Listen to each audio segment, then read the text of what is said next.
The Steam Deck and the ROG Ally are forced to use 2230 size SSDs because they are small. There's no more room left in the Steam Deck, so I get that, but poking around in the ROG Ally, it seems like there could be some room for modifications to allow a 2280 size SSD. But should you?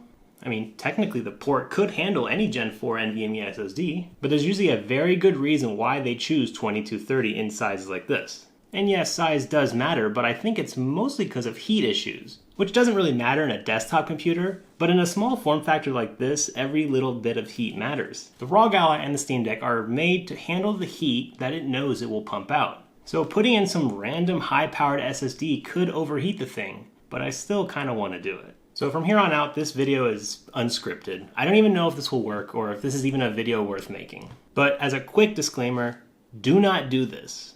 If you put in the wrong size SSD into your Steam Deck or ROG Ally, you are 1, breaking your warranty with the company, and 2, will probably brick your device. This is not a guide, this is not a recommendation video, this is purely entertainment value. If you put the wrong SSD into your ROG Ally or Steam Deck, you will die.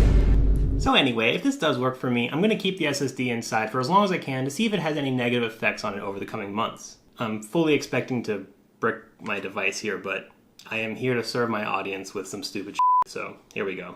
Okay, to start, we need a benchmark for the first SSD. There's a 512 2230 SSD that comes with the ROG Ally. It's a Gen 4, so it's pretty fast, but it is small, so I'm going to run Crystal Disk Mark to see what the speeds are for now and see if we can increase that at all.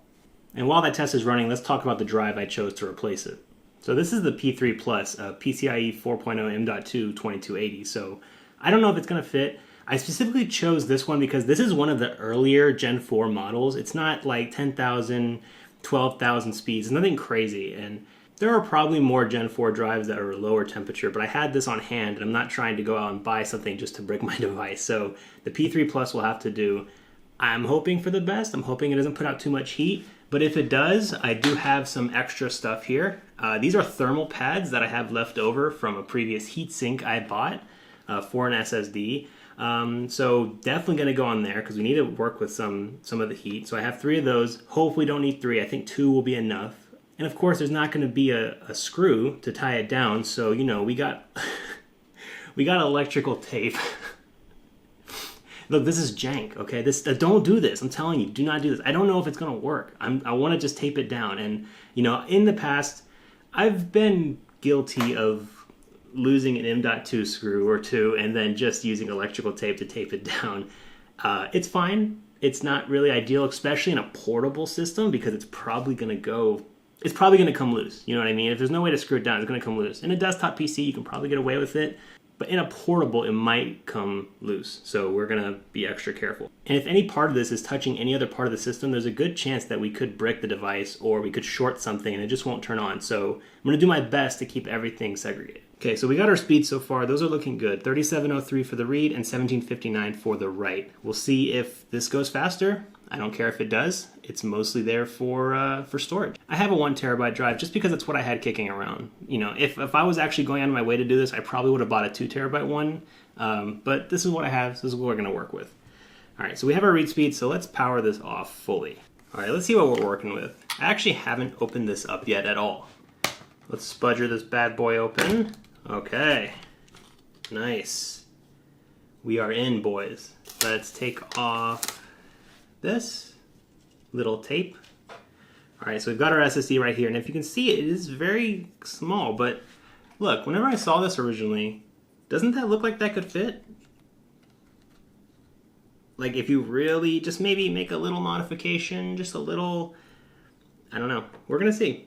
We are going to see. So first, let's get the old one out. Man, it's so simple to change these guys. Don't ever be afraid to do stuff to your devices. You know, you own them. Do what you need to do.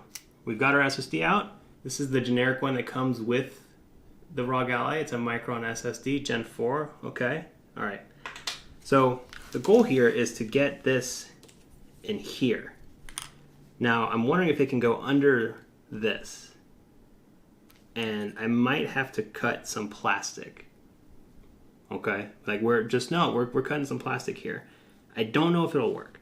So this is the battery. So I think we definitely need to disassemble the battery before we go forward. Well, not disassemble. We need to unplug it and get it out of there because we're going to be working underneath it. So this whole battery needs to go. And I'm guessing there should be some screws holding it down. I see one, I see two. And I think that's my biggest concern is that we're going to be working underneath the battery. Battery emits a ton of heat, guys. It's one of the most heatful things on this, so along with the chip. So I'm hoping, can I just take it out? Uh-oh. We have more screws. More screws. Move this ribbon cable out of the way. I should be able to just pull the battery out. Okay. So now we have access. What is this? This is just foam. Okay. So we can finally have access. So look, this looks perfect. That looks like it's in the way. This is just foam to hold up the battery. So I think if we just go on top of it, that would be okay. And I think that would work. But look, there's this little piece here. I don't know what that's holding on to. That might just be a way to hold onto the battery, but there's a lot of other ways for the battery to hold on. So I think we might have to cut that, and we might have to cut here too. So let's see how good this will fit. Guys, look. That is so close. This could work. Okay. This could work. Oh my God, this is, dude, this might be it. This might work. So we have to cut this plastic probably, and we have to cut this plastic. What is this? I don't really know what this is. It looks like it could be an antenna for the Wi-Fi because I see this little cable going to it. So I'm guessing these are antennas, and that's pretty scary. I don't want to cut that, but I could technically remove it. I think these are glued down, and I'd rather not. Oh, there it goes. Okay, so yeah, it's just glue. Luckily I don't need a hot gun. I think I can just peel it off. So I can just move this over a little bit, right? It doesn't necessarily have to be right there. As long as it stays plugged in. Okay, the antenna is free. I guess we can hang it out over there. And we can plug that down. Okay, so now we actually have the room, and we can figure it out later. So if I plug this guy in, let's see what is necessary. So I see a little, I don't know if y'all can see it on here. There's a little white plastic here, a little white plastic here, and a little white plastic here. So I think there are 3 points that if we just cut a little bit off, maybe just 1 or 2 mm, we should be okay. So I'm just gonna go for it. I've got an X-Acto knife, and I think if we just cut off a little bit of each, we should be good. Hopefully this is not super hard plastic. Oh, all right, a little piece already came off, good. So if I can get this flush with that other piece, that would be, it just came right off. All right, I think we are in the clear with that antenna because that antenna just needed to be flat with this antenna. And look, it's a little bit higher, but I think it's just the right amount. And if need to, I can shave it a little bit more. So I think that antenna is fine. Our drive, we need to cover this in thermal pads and then probably wrap it in electrical tape. I don't want this touching anything else. I don't want it touching anything. So we're just gonna give it the old wrap around, the old reach around. That's what they call it, right? Apply thermal pads scientifically to both sides, and then wrap the heck out of it in electrical tape.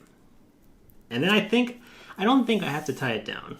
I think we're gonna be okay because everything's pretty tight in there. I don't see it going anywhere. So I might put a little bit down, but that's it. This is so scientific, guys. You can tell that I am an electrical engineer. Look at that. We've got thermal pads. We've got electrical tape. Can't wait for people in the comments to say that I'm bad at this. Yeah, of course I am, guys. I don't know what I'm doing. That's why this isn't a guide. This is entertainment. I think I can just put this back in here, push it down, and then put the battery on top.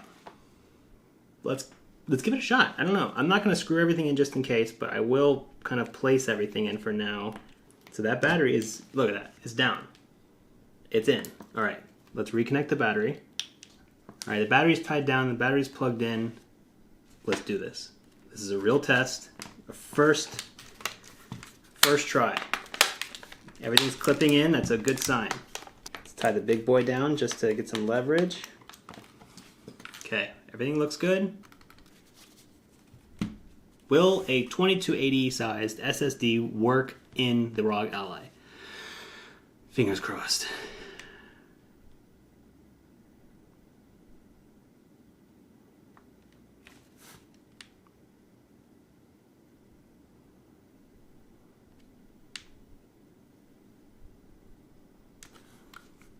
It's not powering on.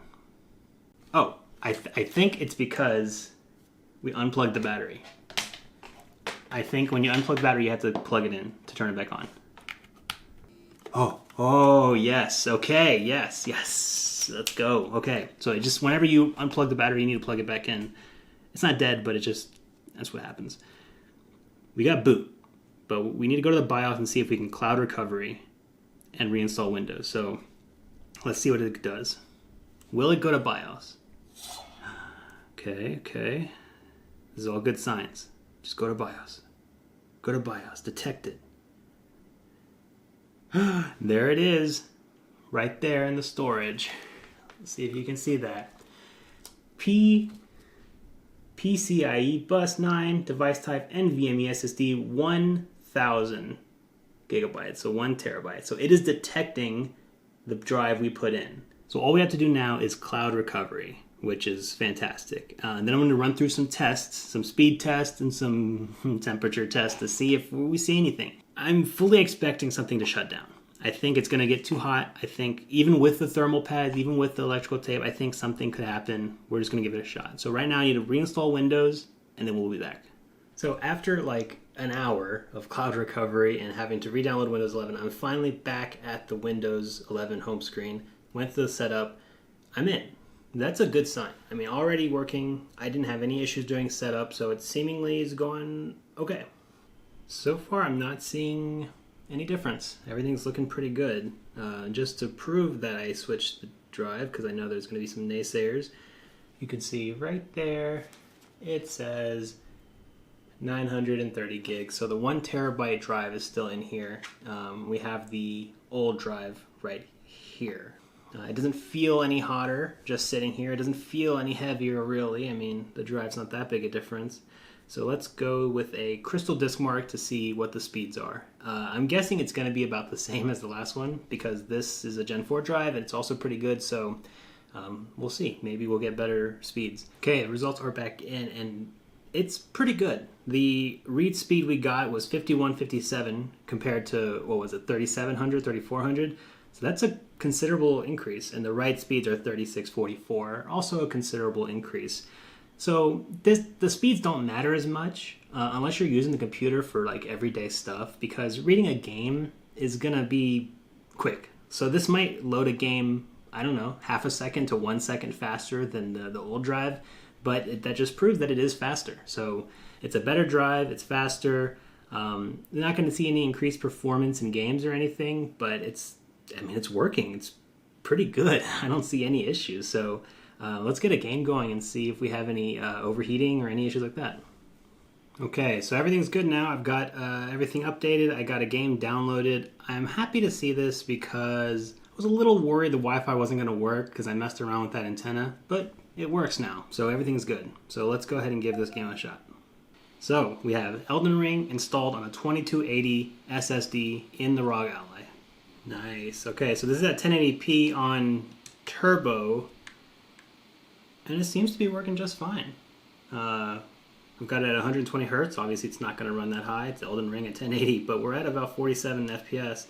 APU is going at 43 watts. This is oh crap. This is a pretty good experience. So yeah, the temperature is at 82°C. That's pretty good.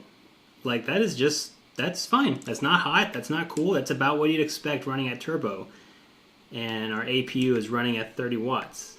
So that's what I expect. I don't think there's any chance of this overheating.